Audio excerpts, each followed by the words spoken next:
Dobar dan, dobrodošli u još jednu epizodu Supe od kiselog krastavca. Ja sam Vanessa. A ja sam Željko. A ovo su naši ko-hostovi, ovo je mala Mimi. A ovo je gospodin Archibald Dobrica Blažić. Archibald postavlja granice, ali Mimi ih sa zadovoljstvom ruši. I zbog toga je Archibald ljud kao ris. Evo ga, puštamo ih. Ajde, čao. U prošloj epizodi smo pričali o unutrašnjem kritičaru, o impostor sindromu, a u ovoj petoj epizodi, inače imamo petu epizodu. Svaka čast, bravo bre, bravo, legendo. U petoj epizodi ćemo pričati o spoljašnjem kritičaru. Ako bi mogao to da bude spoljašnji kritičar, saznaćemo posle malih reklama. Da smo emisija, imali bismo reklame, vjerojatno bi nam sad Plazma bila sponsor, ali još uvek nije, ali uskoro biće. I još jedna jako bitna stvar, nemojte da zaboravite da se pretplatite na naš kanal, ovde dole ispod biće dugmence subscribe, kliknite da biste ostali u toku sa onim što kreiramo i radimo i na svake 2 nedelje postavit ćemo ovde nove klipove sa raznim temama. Imamo sada novi termin koji smo ustanovili onako da je idealan trenutno. To je svaki drugi četvrtak, tamo posle posla, lepo uz čajić, pivce, vince ili šta god. Priključite se i naša epizoda će biti tamo. Tako je. To je idealni termin trenutno, vidit ćemo koliko će to dugo da traje. Dosta menja. Elem, nas dvoje, kao što već znate, vi koji ste nas slušali, mačka se tamo kolje u pozadini, živimo u Varšavi, već 8 godina. Ovde niko nas ne pita kad ćemo se oženiti, udati, kad ćemo imati decu, ne interesuje se ljudi baš toliko o našoj plati, ali takođe nekada kada smo možda tužni ili bolesni, nije baš da je to tako često da nam neko donese supicu. Nije tačno. Nije tačno. Ima još. Upropasti mi najavu. To je istina. Sve što je Vanessa rekla stoji. Community je mnogo manji ovde nego na Balkanu, ali ima još. Ima još, istina. Još je mala aplikacija na kojoj možemo bukvalno sve da naručimo i stiže u 15 minuta. Stiže sve.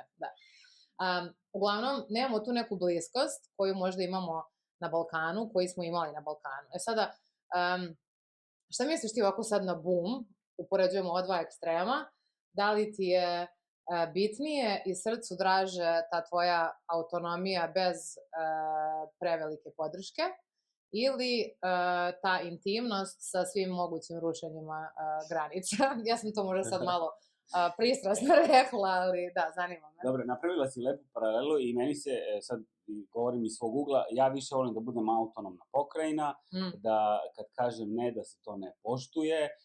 Na Balkanu često kad odeš kod, ne znam, kod bake, kod mame na ručak ili kod komšinice, tetke, kod koga god, ti tako sediš tamo, jedeš i onda dođe tetka i onda ti gura onu hranu u tanjir, a ti si nemoj tetka, molim te, ne mogu više, ajde, nemoj, to možeš bez hleba, to pojedi, lako ćeš. To je banalan primer, ali jedan od stvarno primjera kako nas Balkan uči da granice ne treba da postoje, te lične granice da ne treba da postoje i da je sasvim okej da ti to rušiš.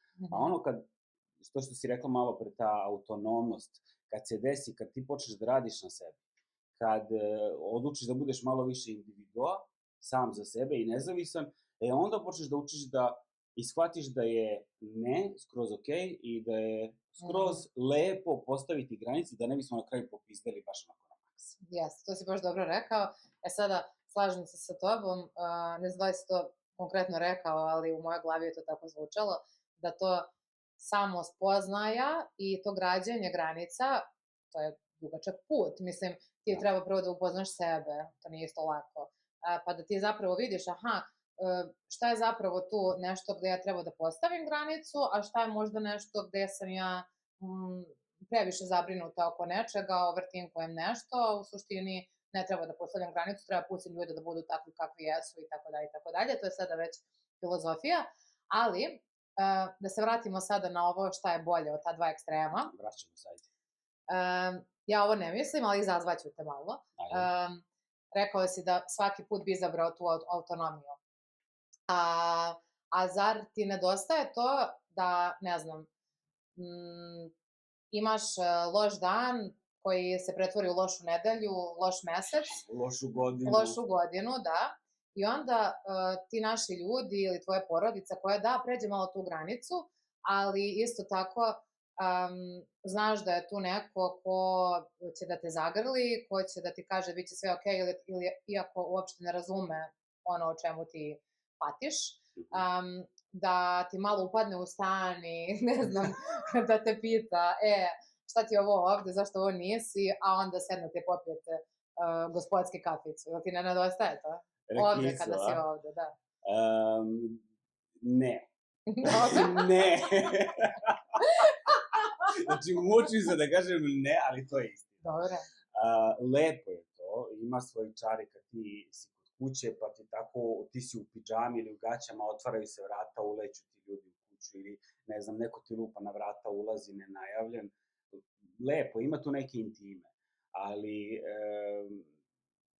i slažem se sad da je lepo kad ti imaš tu zajednicu, možda računaš na te ljude, ali lepo je i kad ti imaš svoj mir, kad imaš svoja 2 kvadrata i kad ne moraš da, ne znam sad, da razmišljaš da će neko da ti uleti u stan, onako, ni pozvan ni ništa, a ti si, eto, sad, baš si sad zamislio da izađeš, da odeš do pošte da platiš. Ne može. A ne može, jer sad je došla je komšinica Mara, da pijemo rakicu. Da se ispoštuje sve to. Da, slažem se sa tobom. Ja uvek volim da kažem u ovom periodu života, kao se apsolutno slažem sa tobom i mislim da sam tu. Apsolutno više poštujem svoj mir. Ako moram da biram između ta 2 ekstrema, uvek ću izabrati ovaj ekstrem gde sam ja u svom miru, niko ne može da me tu čačne u toku dana, znam da kažem ne ovde, je mnogo lakše ljudima reći ne, jer ipak nemam ovde svoju porodicu, na sreću ili na žalost, kako god. Ali, da, nekada razmišljam. Vrlo često razmišljam. I razmišljam o tome kako takođe je jako lako otići u tu izolaciju. Jer ovde, pogotovo mi koji se preselimo negde iz Srbije i dobiješ posao i radiš tamo posao i posao ti postane bukvalno prioritet broj 1 ako nemaš partnera negde u inostranstvu. I toliko onda može da se desi ta izolacija, da ti jednostavno se udaljiš od ljudi možda koji su ti bliski i ovde i u Srbiji i onda ono što mene tu brine jeste ipak treba negde da se drži neki balans između ta dva, u smislu ja ipak želim da imam svoju odabranu porodicu koju ću ja da učim kako da komuniciramo na najbolji mogući način i oni će mene da uče takođe. Nekako ćemo pokušavati da postavimo te granice, sad to ćemo pričati kasnije kako mi postavljamo granice, ako ih postavljamo, ali ja ću takođe imati taj neki svoj community, imaću kome da ostavim svog psa, svoju mačku, da nazovem i kažem Željko, ne znam, tužna sam, živimo blizu, ajde dođi na kafu, molim te.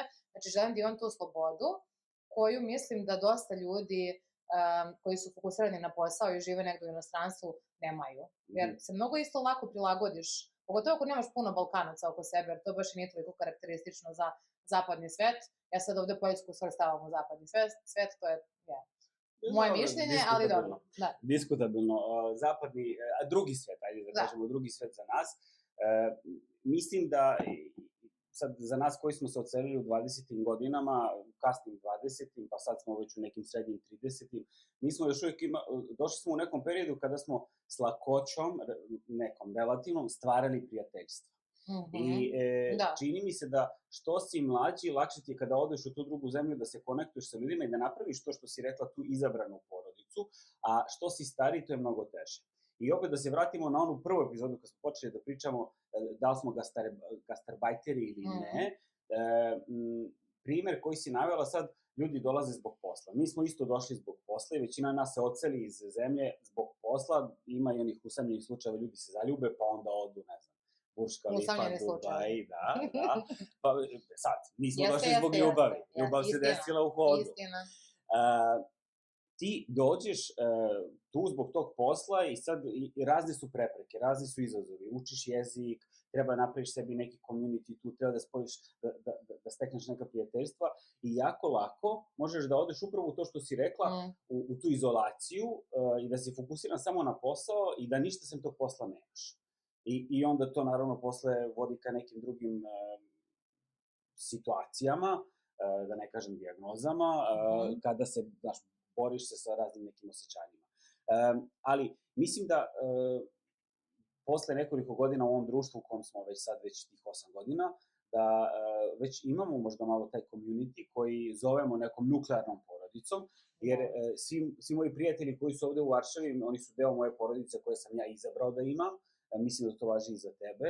Sad, ne znam, mogu isto da se pitam kako našim ljudima koji su otišli u Berlin ili koji su otišli u New York ili ne znam, sigurno ima neko ko živi u Africi, na primer, da ti posle nekoliko godina u toj novoj zemlji, u toj stranoj zajednici, ti praviš izabranu porodicu. Neće to bude nikad ista porodica. Neće. I ta bliskost neće nikada bude ista. Ali mislim da upravo zbog toga što neće biti ista kao na Balkanu, neće se desiti to upadanje u stan, gledanje u kesu šta si kupio. Skeniranje podočnjaka, jetre, kilaže, u tom je omiljeno. Da, šta je tebi omiljeno? Kad ćeš se ženiš, šta si to obukao, kako ti je odlaka ovde, šta onda je, nisi se obrio, šta je to, kako ti je to frizura, te rečenice, od svega toga mi se diže kosa. Slažem se potpuno, meni je, sad to pokušavam da vežbam, da ostanem mirna kad se takve stvari dese, ali nekad mi ide za rukom, nekad ne. Meni je isto omiljeno to kao kad ćeš da se udaš, kad ćeš da imaš dete, znaš ti koliko imaš godina, to je 35+. Starija prvorodka čoveče. To je baš ozbiljno. Onda smršao si, ugojio si se. To je nešto, ja mislim, ugojio si se, smršao si ili propao si. To je, mislim, jedna od najčešćih stvari koju ti neko kaže. Mislim, kao ako gledamo generalno. I bila je jedna situacija pre, ne znam, 2 godine, išla sam da vidim neku rođaku u Bosni, mislim, videla sam je 2-3 puta u životu. I posljednji put sam je videla pre 2 godine. Znači, 2 godine pre ovog od pre 2 godine, znači pre 4 godine. I ulazimo tamo, ja, mama i tata, i ona odmah kaže, Vanja, što si se popunila. I sada, što najgore, u tom trenutku, ista je kilaža moja od te pre 2 godine i u tom tadašnjem trenutku, ali to tebe toliko može da pogodi iz milion razloga. Zato ja apsolutno izbjegavam, i to sam naučila na teži način, nikad ne komentarišem nikakve promene u izgledu. Ja mogu da kažem nekome da lepo izgleda, ali to je to. Čak ni kad je neko smršao, ne komentarišem to, zato što mi ne znamo kakav je kontekst tu. Da li je neko smršao zato što je bolestan? Da li je neko smršao zato što je u najgorem trenutku svog života. Tako da, ti neki komentari mogu da priđem jako bliskoj osobi brižno i da pitam tako neko pitanje, ali nikad to neću izgovoriti na takav neki casual, površan način, kad vidiš.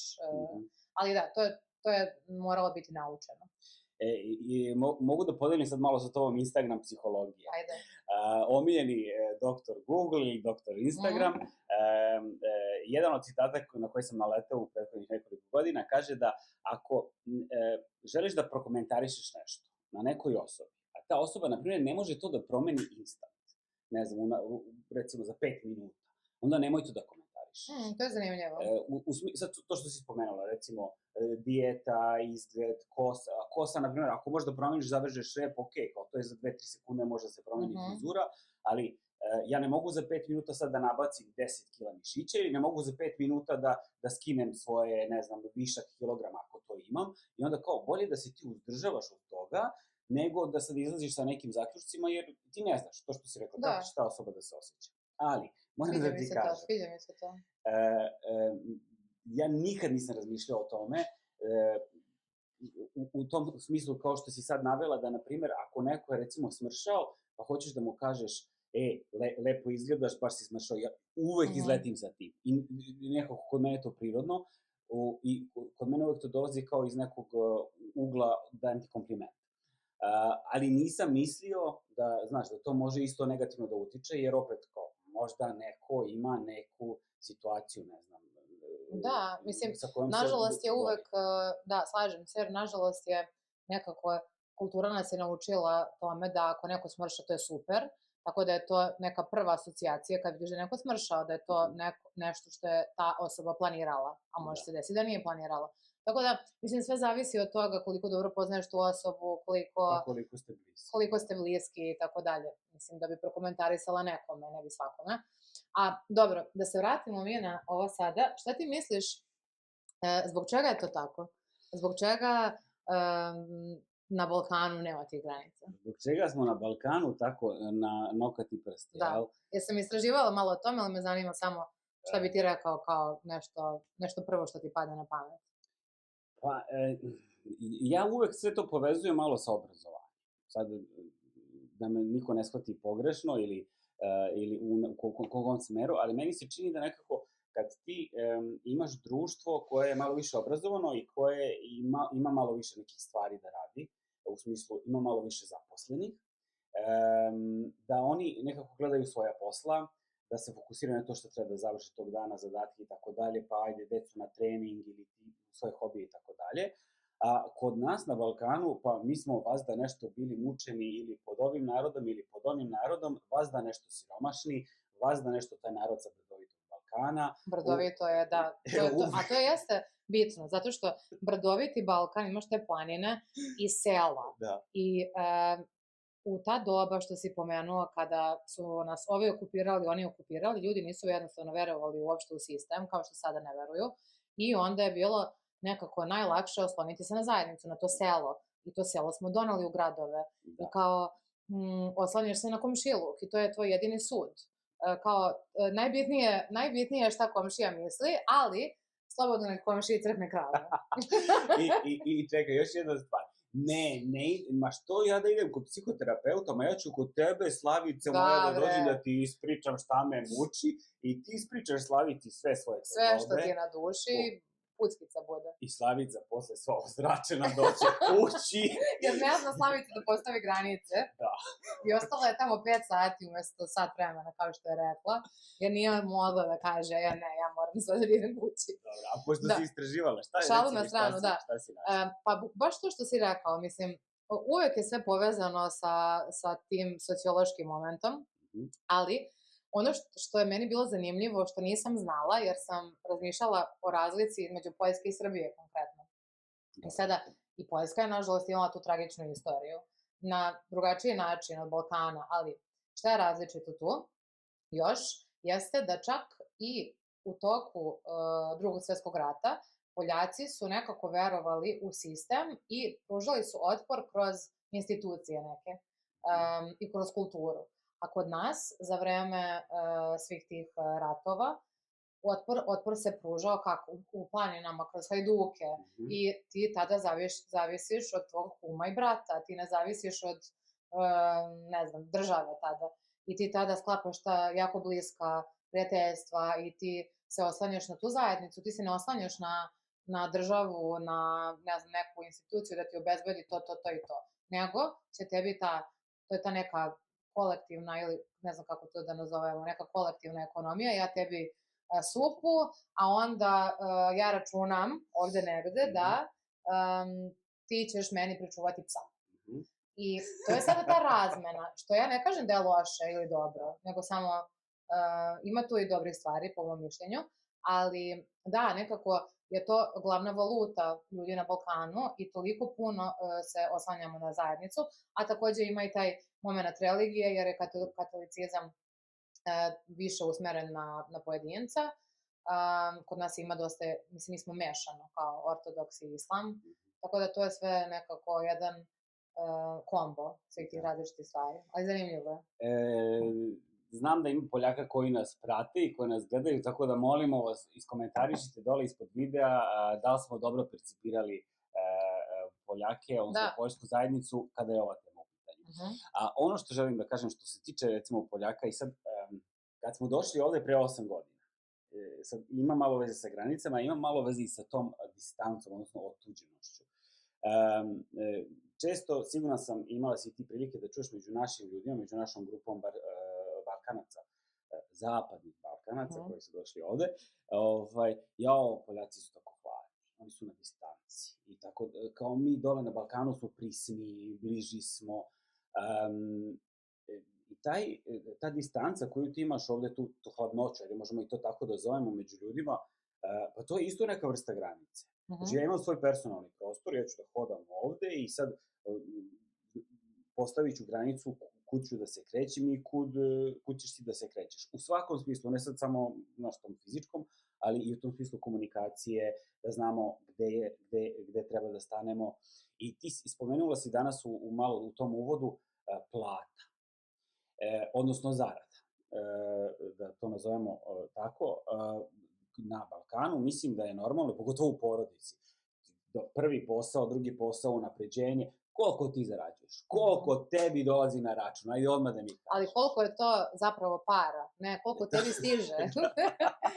Sa tim imam malo kontroverzno mišljenje možda, da je to nije toliko loše i da bi trebalo da se priča o tim parama. Pare su nešto dobro što nam služi da kupimo stvari koje nas usrećuju.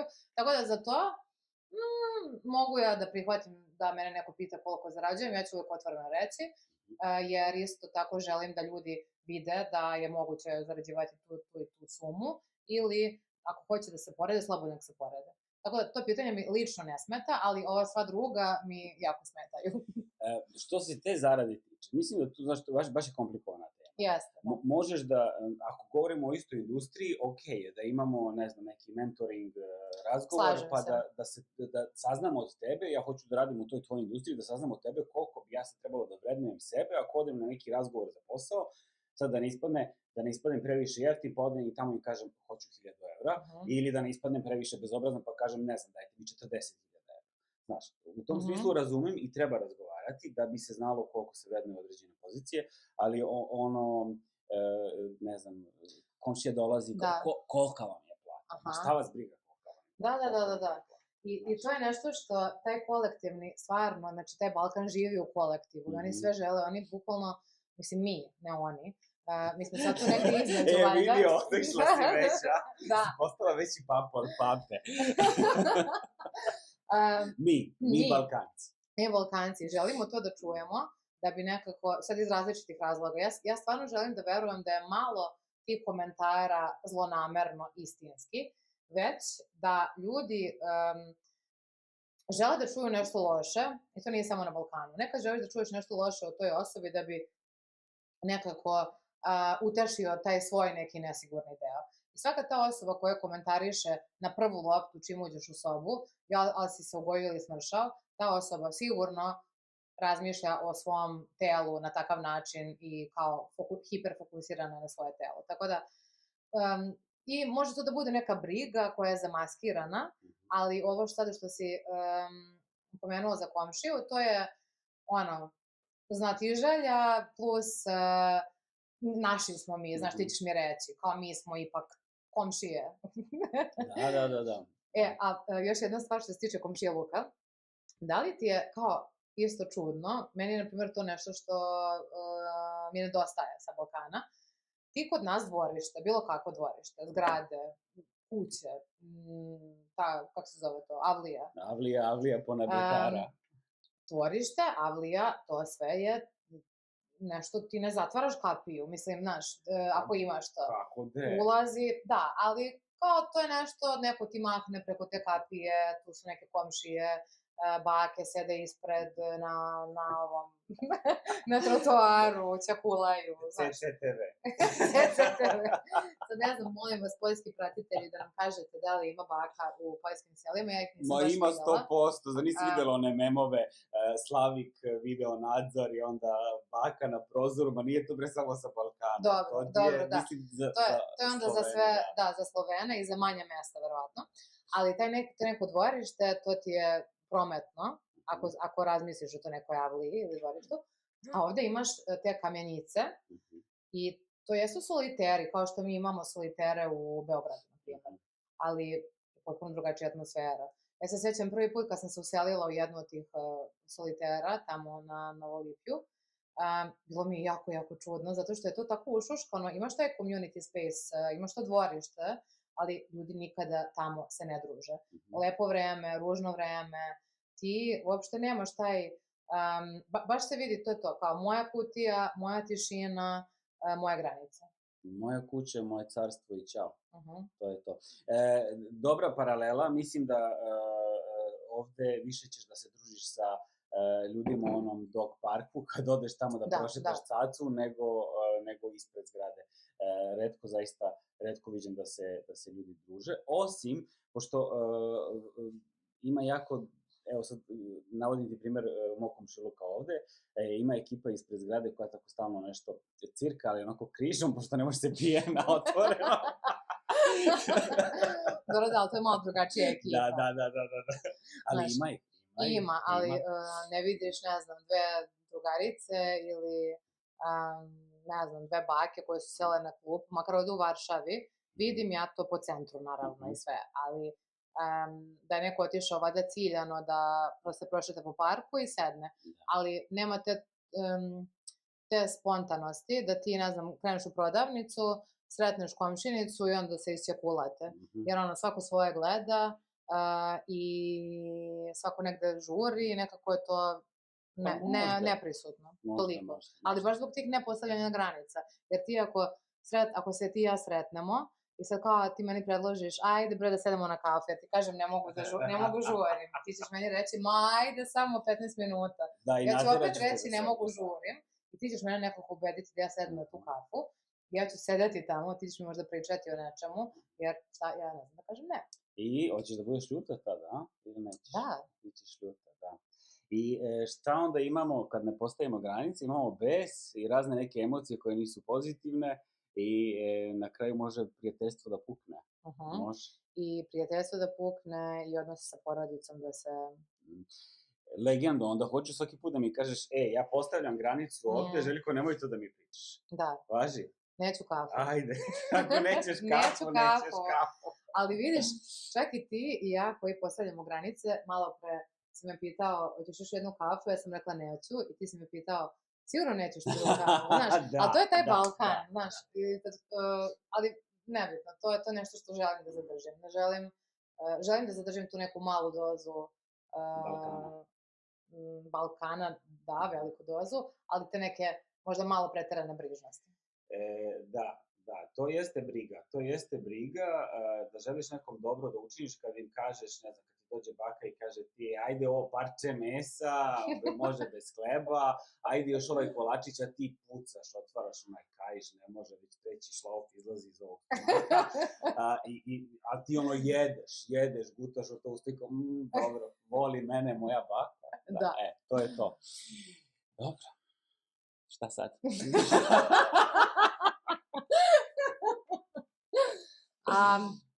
Kaži mi ti, dobro si ono rekao zašto je bitno postavljati granice, jer ja se slažem sa tim da su granice neki oblik ljubavi, jer meni je stalo do našeg odnosa i ja ne želim tebi da govorim da kada mislim ne, jer onda će to da se pretvori u nešto što nije prijateljstvo ili ću da osjećam taj neki resentment, taj prezir, kao jao, neprijatno ću se jednostavno osjećati, kao nisam to htjela da uradim, a uradila sam samo zbog tebe, što nisam znala, ne zbog tebe čak, nego zbog toga što nisam znala da ti kažem ne.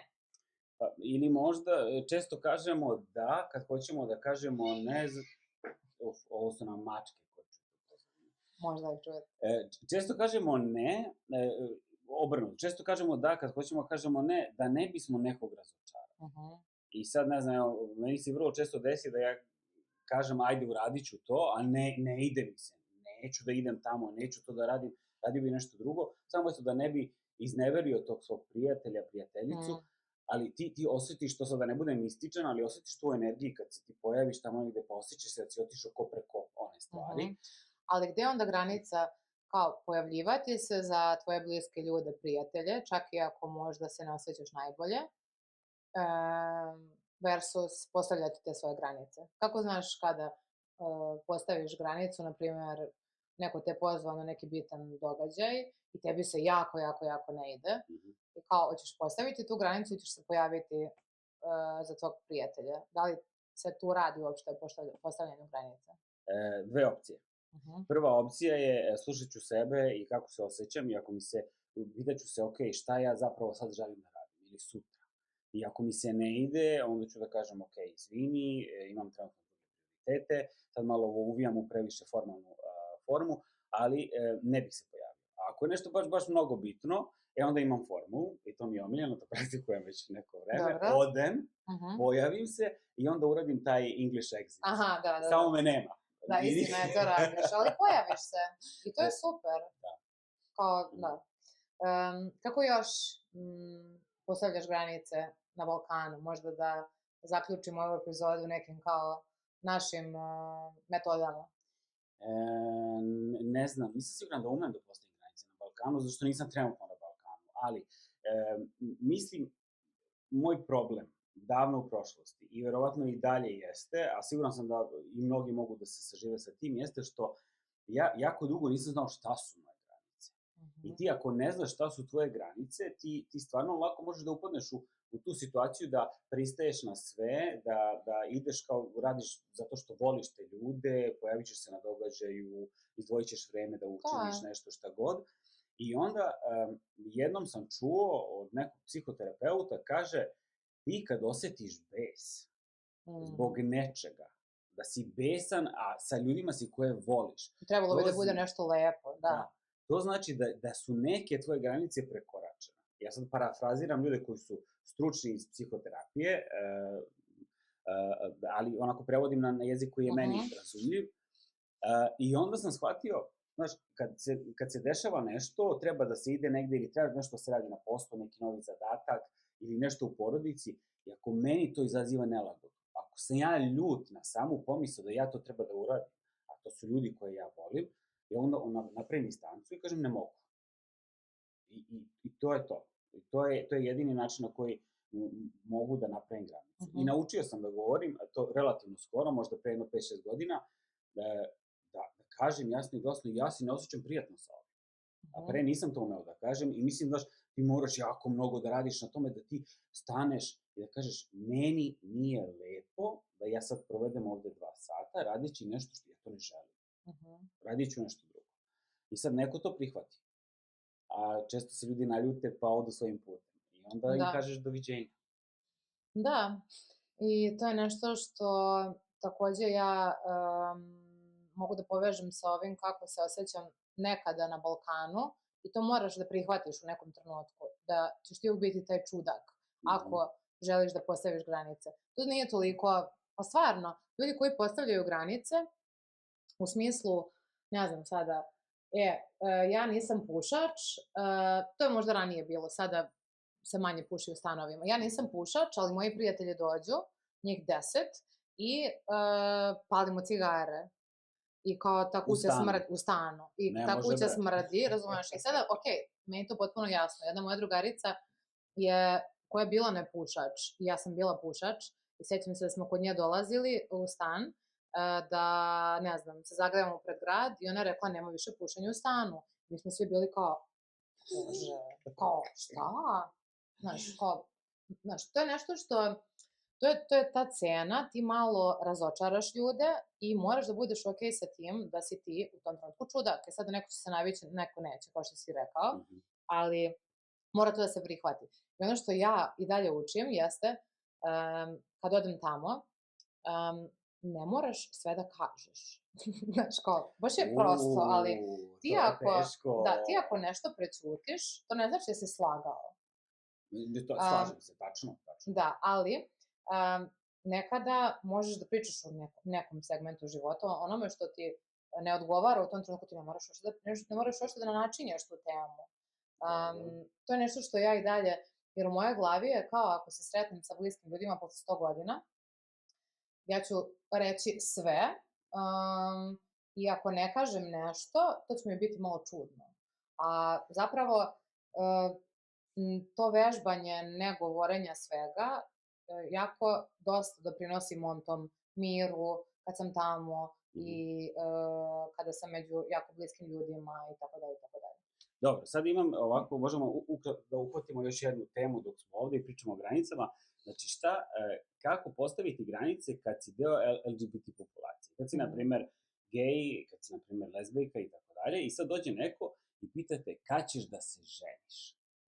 Ja to konstantno imam, kad ćeš da se ženiš. To je baš, sad si ga, na kraju si ga buđnuo, baš je bitna tema. Jeste, bitna je tema. I meni je uvek to, znaš, kad odem negde u tu neku familiju koja je starija, pa, mislim, ja ni ne pričam o tome da li sam, znaš, da li sam u vezi, nisam u vezi s kim sam i tako dalje, ali kad neko dođe i kaže, kad ćeš da se ženiš? Meni je to uvek, tu je knedla, kao šta bre da kažem, čoveče? Uvek nađem neki krivudav odgovor da kažem nikad ili biće ili šta već, znaš. I sad, kako ti to regulišeš? To je baš jako duboka tema, u smislu, mislim, pravit ćemo epizodu posvećenu samo ovoj temi, ali isto, krenem da razmišljam, sad ću da ti kažem sve u jednoj rečenici, ali isto tako, zašto bih, i onda šta pokušavam jeste da okrenem to na šalu, jer jedno vreme sam bila kao, ok, sad ću ja tebe da edukujem, zašto je to nepristojno da se pita, za ovim stolom gde ima 30 ljudi, ali sada uglavnom odgovorim na neki, znaš, smešnjikav način, kao ja, baš zanimljivo što si to pitala, kao ja sam srećna, kao kako si ti? Znaš, kao, ja baš, znaš, malo se začudiš, kao, ja, kao baš čudno pitanje, kao ali hvala na pitanju, kao ja sam okej, kako si ti?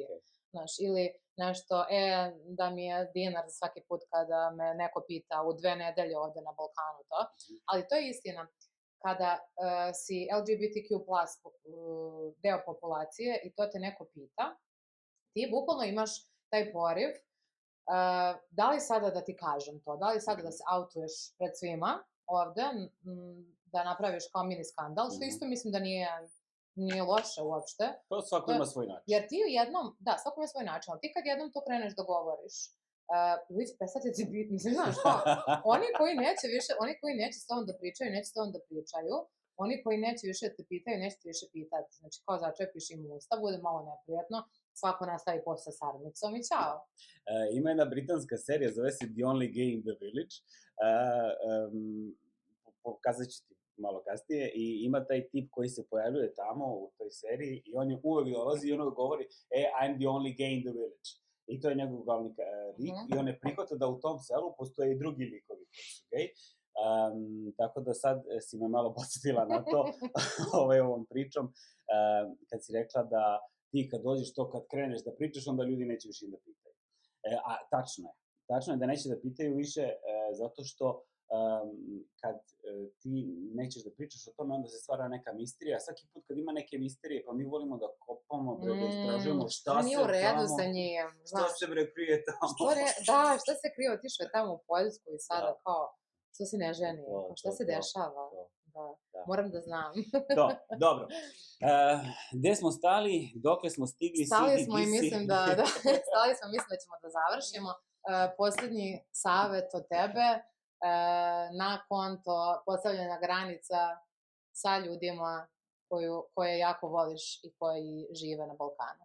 Recite glasno ne i bit ćete mnogo srećniji. Bićete zadovoljniji, možda ćete da razočarate neke ljude, ali jebi ga, to je život. Uvek ćete nekog razočarati, ali valjda je nekako bitnije da ne razočaraš sebe. A ako još uvek ne znate koje su vaše granice, toplo preporučujemo psihoterapiju. Šalim se. Mislim, ne šalim se. To je jedan od alata. Da. Individualni i grupni coaching sa psihologom, psihoterapeutom uvek pomaže. Čak i kad nam je neprijatno, ja mrzim da radim te stvari, ali idem i nekad baš hoću da poludim tamo na tim razgovorima, ali lepo je radi. Isto, ako neko nema sredstava za takve alate, uvek postoji način. Znači, internet je kao internet. Crna rupa bez dna. Da, ali razmislite i pišite nam u komentarima, jako bismo voljeli da čujemo od vas koji živite vani, šta vas najviše nervira, koje vas pitanje najviše nervira, a takođe kako se branite od toga, kako postavljate granice sa ljudima koje obožavate. I umeđu vremenu ne zaboravite, kliknite dole subscribe dugmence, zapratite nas i vidimo se za 2 nedelje. Ćao. On je tamo četvrtak. Ćao. Ćao, Savčići. Ćao.